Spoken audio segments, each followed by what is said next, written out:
All right, so today we're going to pull back the curtain on the incredible engineering that makes these massive AI models we use every day even possible.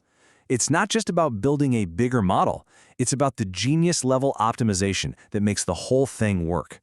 So, what's the big problem these engineers are actually trying to solve? Well, here's the deal. The most advanced AI models have gotten so ridiculously huge, so packed with parameters, that they've literally outgrown the most powerful computers on the planet. You just can't fit one on a single machine anymore. Simple as that.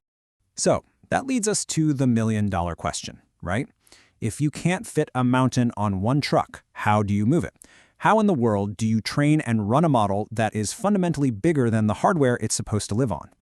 Okay, here's how we're going to break it all down. First, we'll dig into the scaling challenge itself. Then, we'll see how you can train smarter, not just harder, on just one GPU. After that, we'll open up the Parallelism Playbook. That's the really cool stuff about getting a whole army of GPUs to work together. Then we'll cover how to make these things fast enough for you and me to use. And finally, we'll wrap it all up in the Optimizer's Toolkit.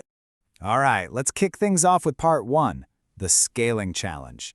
And you really shouldn't think of this as a single problem.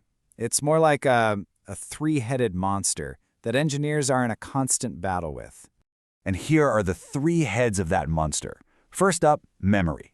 And we're not just talking about storing the model's billions of parameters, you also have to keep track of all the intermediate math, what they call activations, and the optimizer states, which is basically the model's scratchpad for learning.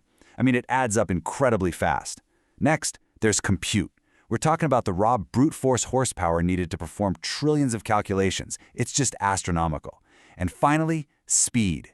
Because look, even if you solve the first two, who cares if the model takes an hour to answer a question? It has to be fast enough for us to actually use in the real world. That brings us right to our second section. Before we even think about linking a bunch of computers together, there's a whole world of clever tricks you can use to squeeze every last drop of performance out of just one GPU. This is all about training smarter, not just throwing more hardware at the problem. These techniques are all about tackling that memory monster head-on. Okay, first up is flash attention. And honestly, this one is a total game changer. Normally, if you double the length of your text, the memory you need explodes. It quadruples. But flash attention changes the math. You double the text, you only double the memory. This single idea is what lets us process these huge documents now. Then you've got activation checkpointing. Think of it this way. Instead of writing down every single step of a super long math problem, you only jot down the key milestones. If you need to know how you got from step 5 to step 6 later on, you just recalculate it really quick. It's a brilliant trade-off. You use a tiny bit more compute power to save a massive amount of memory. And for the compute side, there are some really elegant hacks like sequence packing. You see, normally when you feed a model sentences, they're all different lengths, so you have to add a bunch of useless padding to make them all fit into a nice, neat rectangle for the GPU. Well, sequence packing says, forget that. It just strings all the different sentences together into one long supersequence. No more padding, no more wasted space. It means every single clock cycle on that expensive GPU is spent doing actual, meaningful work. All right, so we've maxed out what a single GPU can do. But what happens when that's still not enough for your giant model? Well, that's when you call on the cavalry. This is where we get to the Parallelism Playbook. We're going to stop trying to cram the model onto one computer and instead teach a whole swarm of them how to work together, like one giant distributed brain. The classic way to do this is something called data parallelism. It's a pretty simple idea. You give every single GPU a full copy of the model, and then you just feed each one a different chunk of data to work on. It works, sure, but it is incredibly wasteful. Why? Because every GPU is holding the exact same gigantic redundant copy of the model. That's where this incredible technique called ZeRO comes in. ZeRO stands for Zero Redundancy Optimizer, and it completely flips the script. Instead of copying the model everywhere, ZeRO chops up the model itself and gives each GPU just a tiny piece. It partitions everything, the parameters, the gradients, the optimizer states, across the whole swarm. The bottom line? No more redundant copies of anything. And ZeRO does this in 3 distinct stages. Stage 1 carves up the optimizer's memory, and bam, you get a 4x memory reduction. Stage 2 adds the gradients to the mix, pushing that all the way to 8x. But stage 3, that's the holy grail. It partitions the actual model parameters themselves. Now your memory savings scale linearly with the number of GPUs you throw at it. This, right here, is the breakthrough that allows us to train models with hundreds of billions of parameters today. Okay, another cool strategy is pipeline parallelism. And the best way to think about this is like a car factory assembly line. Instead of one worker building the whole car, you split the model up vertically. So GPU 1 might handle the first 10 layers, then it passes its work to GPU 2, which handles layers 11 through 20, and so on down the line. The data just flows right through. But, a simple pipeline like that has a pretty major flaw. Look at this. When GPU 1 is busy working on its piece, what are all the other GPUs doing? Nothing. They're just sitting there, waiting. Then the data moves to GPU 2, and now GPU 1 is the one that's idle. This creates what they call bubbles, these pockets of totally wasted compute time rippling through your very expensive hardware. So what's the solution?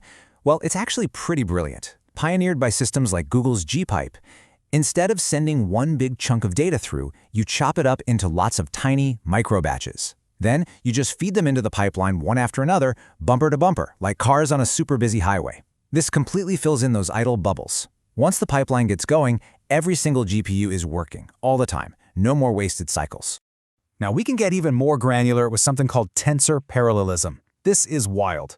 This technique doesn't just split layers between GPUs, it actually splits the ridiculously huge matrix math inside a single layer across several GPUs. Now to do this, the GPUs have to communicate constantly to piece the final answer back together. If they split a matrix by its columns, they have to do what's called an all-gather to collect all the partial results. If they split it by its rows, they have to do an all-reduce, which basically just sums up all their answers. It's a massive communication challenge, but you do it when a single layer is so monstrous that it won't even fit on one GPU. Okay, let's just take a step back and look at the whole playbook. We've got different plays for splitting the work at different levels, right? You can split the data itself, which is data parallelism. You can split the model into an assembly line with pipeline parallelism. Or you can go super deep and split the actual math inside the layers with tensor parallelism. There's even another one called expert parallelism, which is like having different specialists in your model for different tasks. The key thing to remember is that engineers don't just pick one. They mix and match these strategies, creating a hybrid approach to find the absolute perfect balance for whatever model and hardware they're working with. Okay, so we spent all this time and energy training our massive model. Awesome. But now comes the next big hurdle. How do we make it fast enough and cheap enough for people to actually use? This is all about taking it out of the research lab and putting it into the real world. And probably the single most critical optimization for inference is something called KV caching. Here's how it works. When a model generates text, it does it one word at a time. And to generate the next word, it has to look back at all the words that came before it. Without KV caching, it would have to reread and recalculate the entire history from scratch every single time. But KV caching acts like a short-term memory. It stores the important mathematical results from the previous words, so it only has to do the calculation for the brand new word. It's a massive time saver. Yeah, I love this analogy because it just makes it click. Not using KV caching, it would be like being in a long meeting, and every time a new person wants to speak, you make everyone else in the room repeat everything they've already said right from the very beginning. It would be insane. KV caching is just like taking notes. You just refer to your notes and move on. It saves a truly staggering amount of redundant work. Another really powerful tool in the Inference toolkit is quantization. At its core, this is all about model compression. You see, the numbers inside a model, its weights, are usually stored as these super precise 32-bit numbers. They take up a lot of space.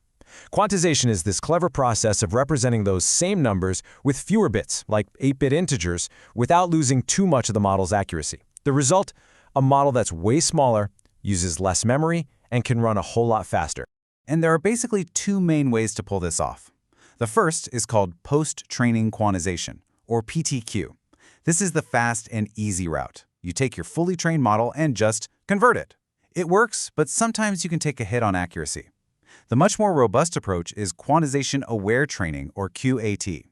This is clever. You actually simulate the effects of that compression during the training process itself. This lets the model learn how to work around the limitations of lower precision, so the final quantized model is much more accurate and stable. Okay, that brings us to our final section, where we're going to put it all together into the Optimizer's Toolkit. Think of this as your high-level cheat sheet for understanding LLM efficiency. So here it is. This is how a top-tier engineer approaches these massive problems. If memory is killing them on a single machine, they reach for memory savers like flash attention. If the GPU isn't being pushed to its limits, they'll use compute boosters like sequence packing. When one machine just isn't going to cut it, they open up their Parallelism playbook and choose from data, pipeline, Tensor, or that super efficient ZeRO strategy. And finally, to get the model out the door and into your hands, they use inference accelerators like KV caching and quantization. You see, these aren't just a random collection of tricks. They're a cohesive toolkit used to solve one of the biggest engineering puzzles in the world today. And so that leaves us with a final question for you to chew on. As AI keeps getting more and more powerful, where's the next giant breakthrough going to come from?